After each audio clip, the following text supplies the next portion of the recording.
So we're here this afternoon to talk with Susan Sledge. Susan is the owner, operator, founder of Sledge Distillery. So we're going to chat a little bit about the business, and they've got a project going on constantly. So we'll be talking about what's important to them right now, but I'd just like to introduce Susan Sledge. Thank you so much for having me. Thank you. Anytime I get to sit with you is a lot.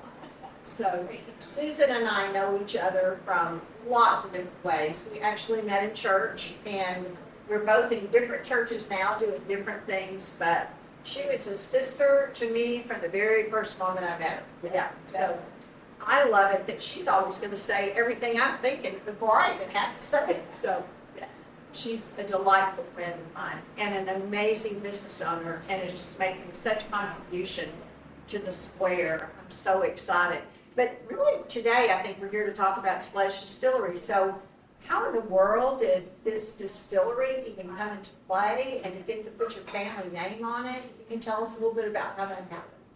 I sure can. I would love to say that we had a plan, a vision. We strategically laid this out, but that is not true. This is just a happy accident that started about a decade ago. And Mark's family, my husband's family, is from Granbury, have very deep roots here. And his father was a farming son of the community, had a very large family. And so they had a strong work ethic, and he went to 8th grade. And then after that, he worked in the fields. And then Pearl Harbor happened. And so he was drafted along with every able-bodied man in the county. They all left kind of at one time. This was a good county for them to pull from, because they weren't necessarily educated, and they weren't socioeconomically advanced. So that's how the draft was conducted at that time. And so they really took everybody. And so he left for war, and he was sent to the South Pacific. And when he got there, he was really yearning for home and to do something familiar. And so his family were almoners, and him being one of the oldest of the family, you know, he knew how to do everything. He did a lot of the heavy lifting for the uncles. And so he asked, who's making the liquor? Assuming they would be, because in his family, that was the medicine that they used. They made all their own cough syrups. They, you know, anything that they were going to take, they made. Also, they drank the alcohol, but they also traded it. So if they needed something for the farm, they could trade the alcohol for the seeds, or they could trade the alcohol for the chickens, or whatever that they needed. It was monetary. It was a monetary exchange, absolutely. So he assumed the military was doing the same thing, because it was wartime. What would you use as an antiseptic for a wound? You would use your alcohol, or remnants of making alcohol. So he asked them, who's doing that? And they weren't. And New Guinea was a large base for the military. He was in the Army Air Force. So this is a precursor to the Air Force. And he was up and running in just a few weeks. They had everything he needed. They had copper art, they had tubing, they had welders. They had everything he needed. So he was using his gift. Absolutely. And he was a radio operator. That's what his paperwork says. But really what he did is he moonshined for the Air Force when he was there. So he was a government-funded moonshine. He absolutely was. And he couldn't believe, you know, having grown up here, he could not believe that heat and humidity would ferment so well. Ooh. So he had also different ingredients. You know, the sweetest thing that he had here was probably a peach or something like that. Yeah. But over there, he had coconuts, papaya, mango. They would ration the mess hall. So the soldiers' diet always had potatoes, tomatoes, and corn. So they always had that to give, which was good starches for alcohol.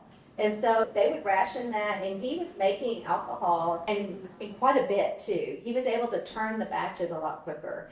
And he discovered, he didn't really know what a good athlete he was, but because he had never played organized sports, because he only went through 8th grade.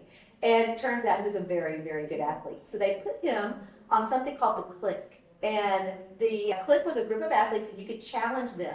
And they would fly them in, and you could play them against volleyball, basketball, baseball, poker, any game that you thought you could beat the clique, they would fly in. Well, whenever the transport plane would come and get them, they would load all the moonshine on there, and they would take it. You've got a sport, you've got to have moonshine. That's exactly right. And so, you know, soldiers bought it, but also he was given a list. and said, hey, we need this car part, or we need, trade.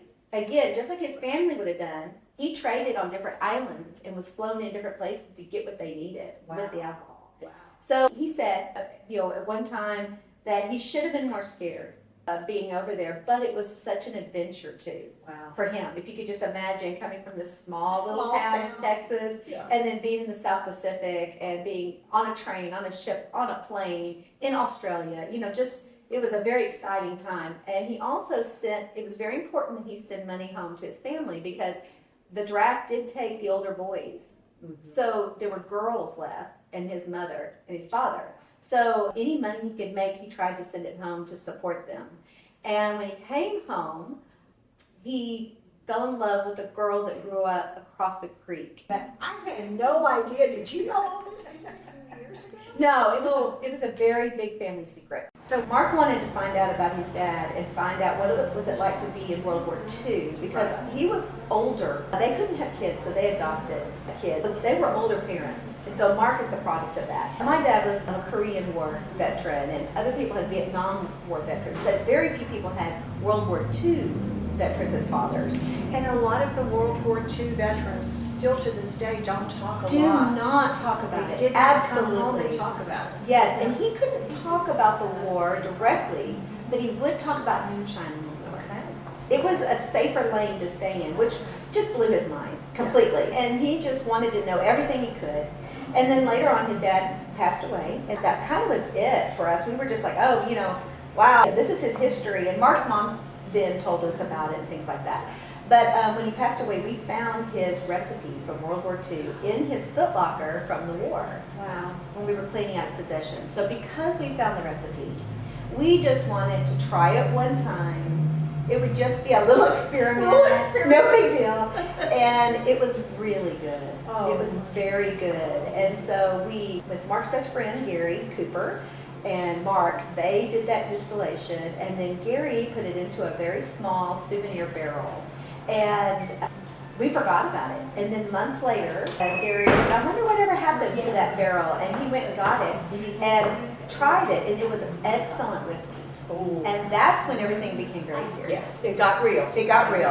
And so, it's not an easy thing to do. You don't just have a distillery. You don't just pop up with one. It's a regulatory obstacle course to make that happen. And so we are one of the very few distilling permits that 10 years ago there were just a handful, less than 25 of them.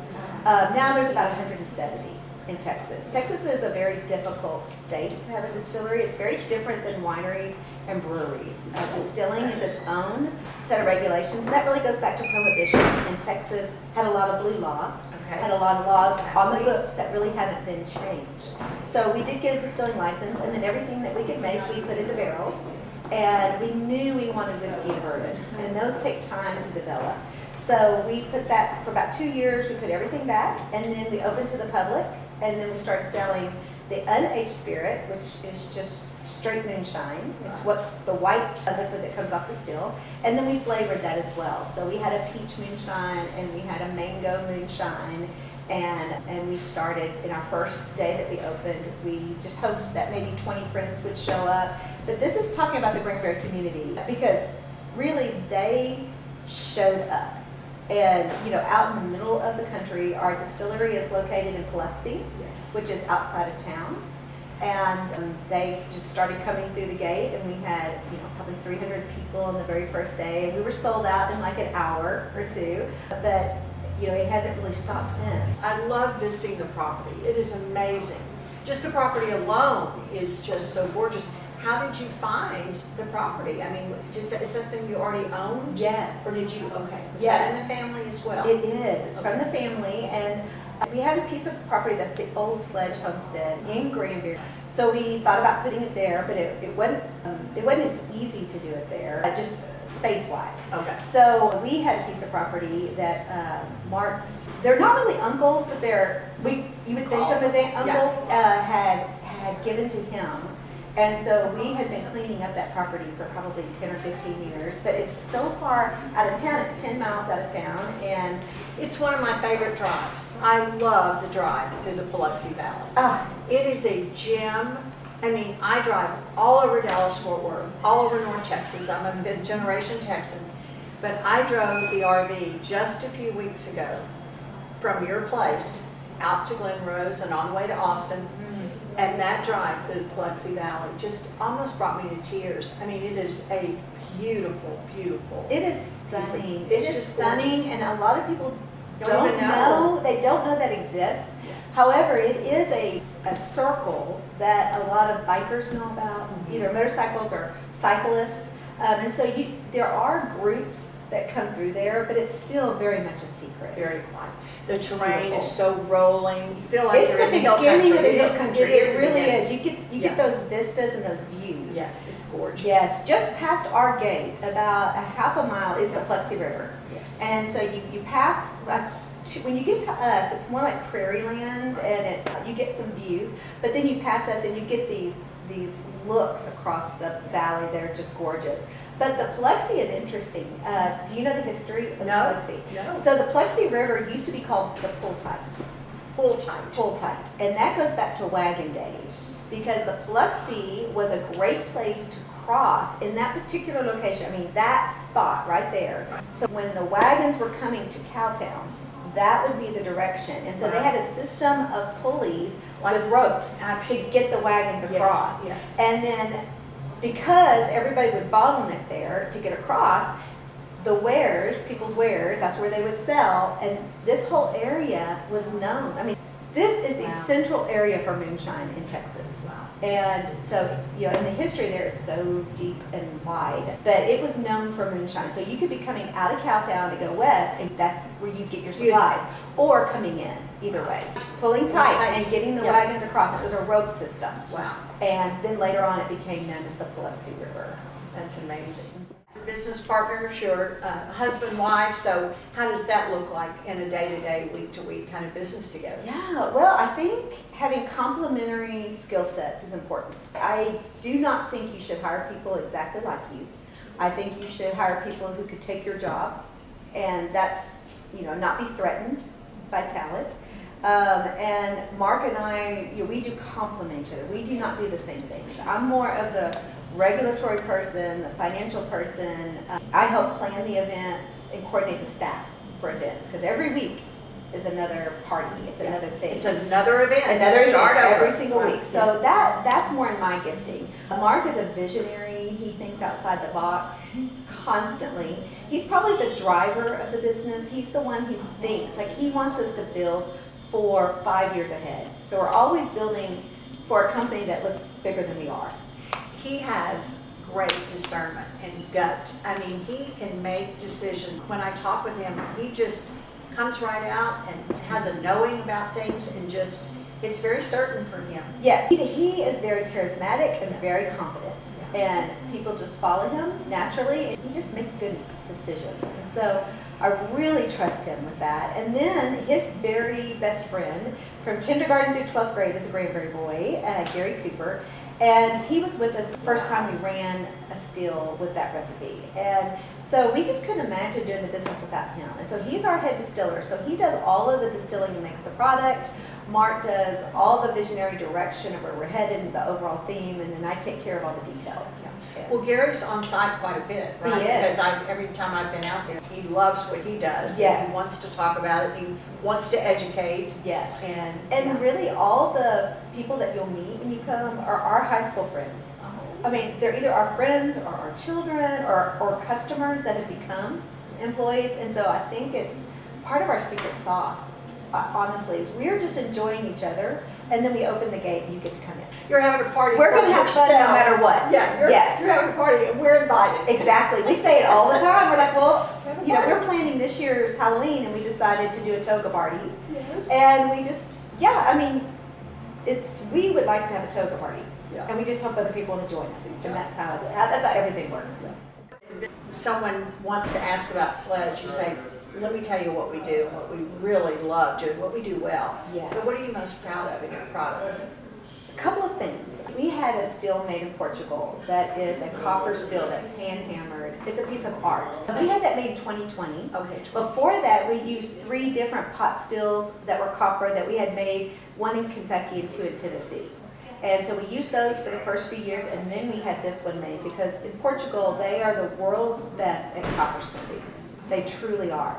And so it's just a beautiful still. It's wonderful, and I think Is it visible? Like when yes, you go, you can see it. Because it is a piece of art. Yes, sure. and there's a self-guided tour that you can press on the screen, and we'll tell you as much as you want to know about distilling. And when we first started, we really wanted local flavors. And our recipe is very unique. To have potatoes, tomatoes, and corn in the same recipe, I know it's unique because when I went to get it approved by TTB, they really kind of had a problem with, especially the tomatoes. They really wanted us to edit our recipe to make it fit the definitions that they see most often. And we weren't going to do that. And so the compromise is that we have to label everything by specialty spirit. So on our labels, you'll see, Dove Spirit of 42, specialty spirit.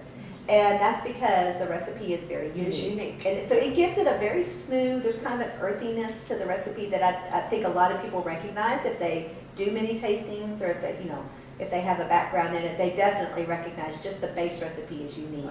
But we also wanted local flavors, as much farm to table as we possibly could. We can't produce it anymore. The corn does come from my mother's side of the family. They have a farm in Missouri. And so the corn does come from a family farm, but volume became where we couldn't grow everything. And so we are sitting in pecan country. We are pecan country. Yes, we are. This is a big county for pecans. Of course, we have Pecan Plantation, which is one of the largest pecan orchards in the whole world, located in our county. But we are known for pecans, even beyond that. And so we wanted to do something with pecans. So our butter pecan moonshine is our best seller, and it's kind of what we're known for. And we were approached by Total Wine to distribute the butter pecan moonshine a couple of years ago. And so that was our entry into distribution. And that was a request from them to us. Is that one of your favorites, the butter pecan? It is. I love the butter pecan. Everybody loves the butter pecan. It still has a woodiness to it, but we do use the pecan shells to a certain extent, and that's what gives it some of that flavor. But I really love the gin.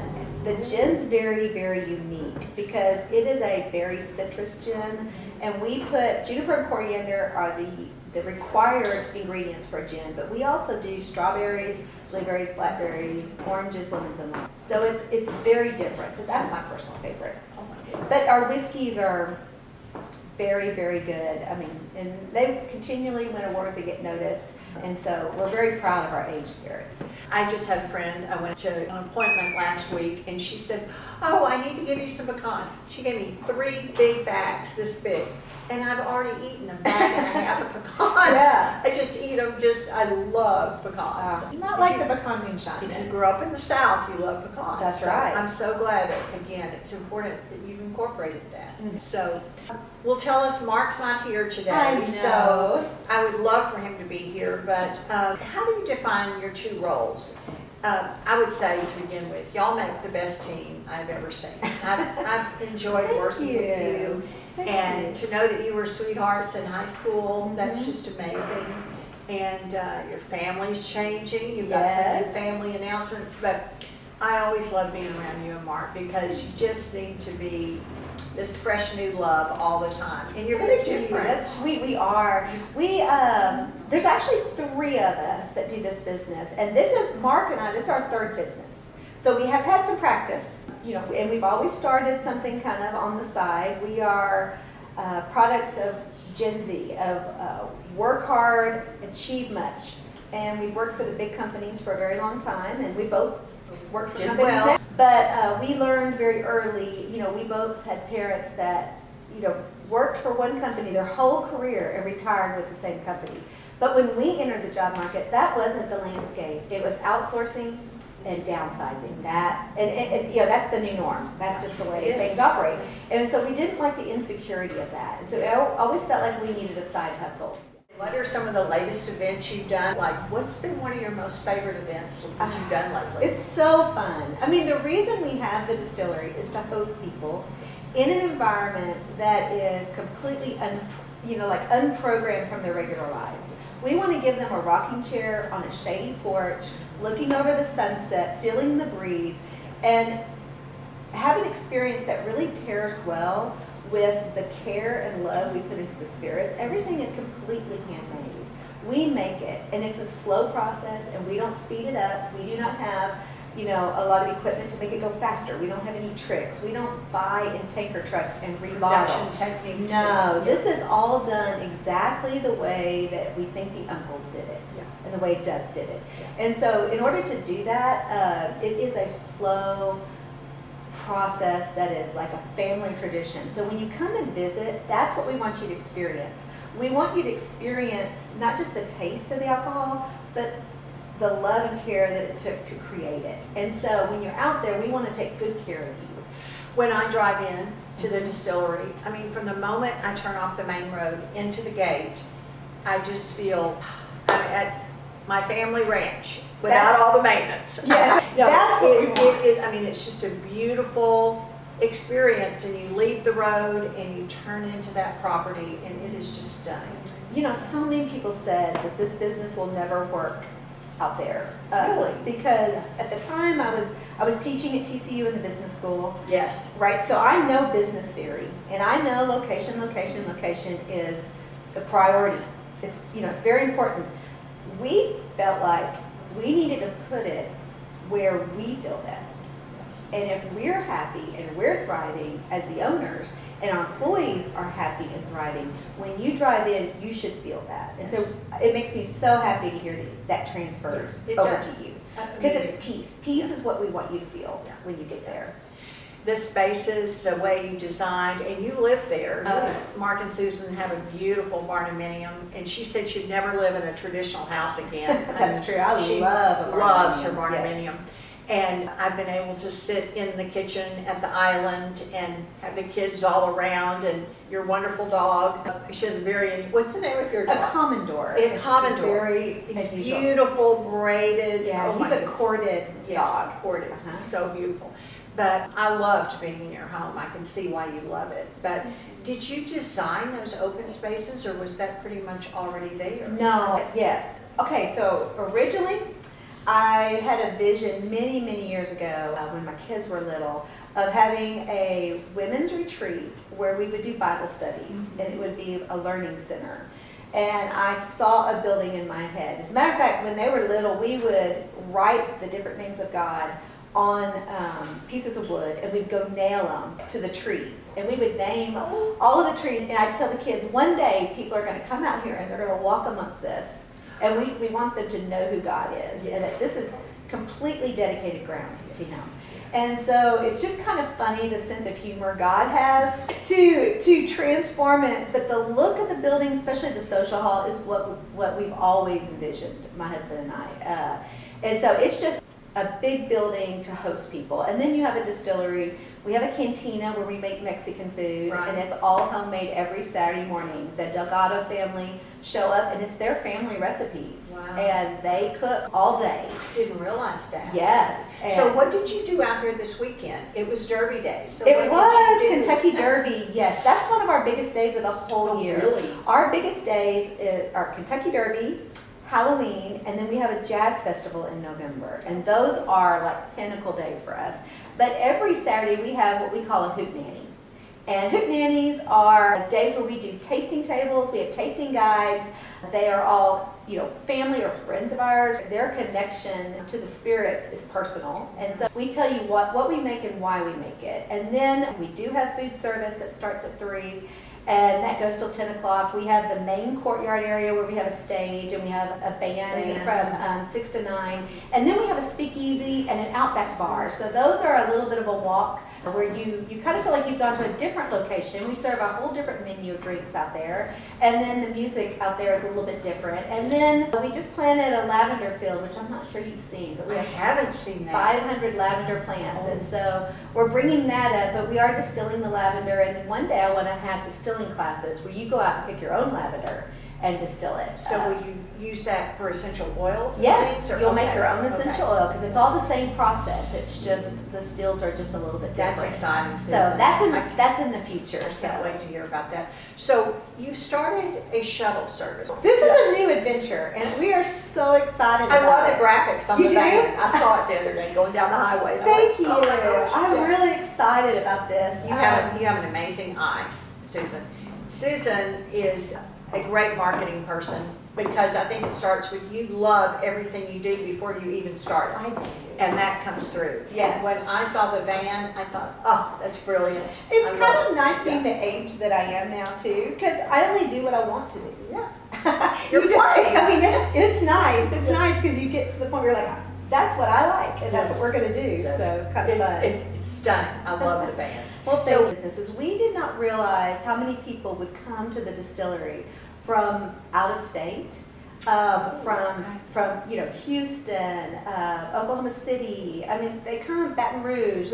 Every weekend, someone walks in from a lot further than we ever We expect, anticipated. yeah. We see that there are people who really they enjoy Texas. Texas has very good spirits. They win a lot of awards, and the Texas Bourbon Trail really is from here to Fredericksburg over to Austin, Houston, and back.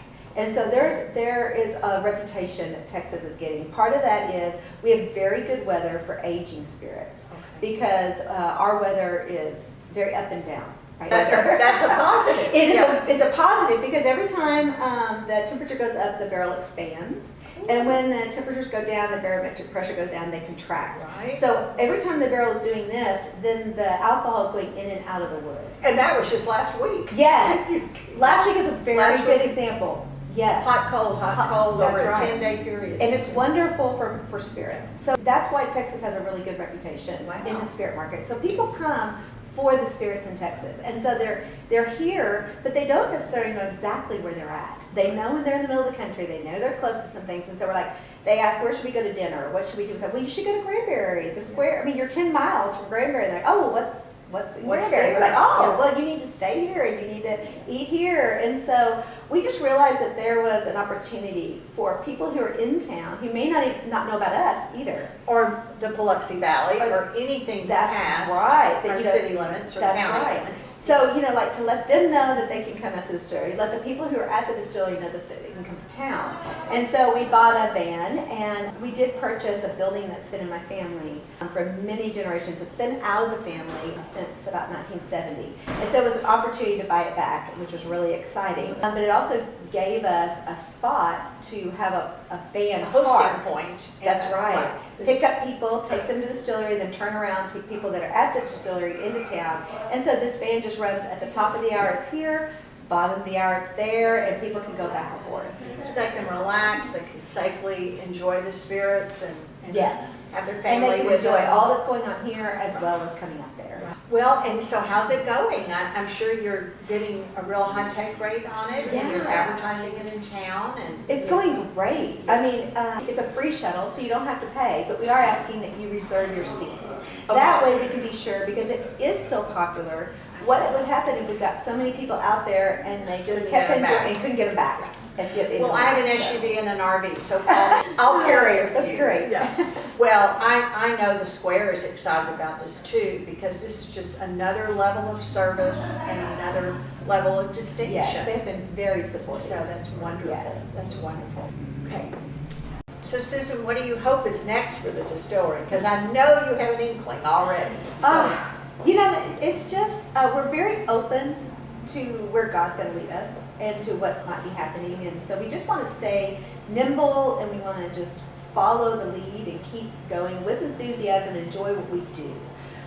This is a legacy business. We hope to pass this down to our children, hope that our children would pass it down to their children. It would be really great because Granbury is our roots. This is not just, we didn't just move in and decide to do this as a tourism business. This is completely who we are and who we come from. And we hope that would continue. And, Granbury has a saying that this is where history lives. And there's so much to be learned here. And with Mark's family, it's a very rich history. And if you come to the distillery, you will truly learn that. And you will feel that, and you'll learn a lot about that. And then I hope that one day, my side of the family is a very different history of the same community, but my ancestors were founding families, donated the land for the square. He was a businessman, and he had a cotton gin, he had a feed store, and he had a bar, a saloon next door. So it's very full circle that I, being a fifth granddaughter, would have a distillery and be tied into, you know, this location on the square. And so hopefully one day we'll be able to tell that side of the family story in a different way through the business. And so I think that's where the future's going to be for us. Lovely. And your heart for history shows, I and love it it. gives us all a chance to live it again with you. So thank you. Thank you Yes. so much. Well, thank you.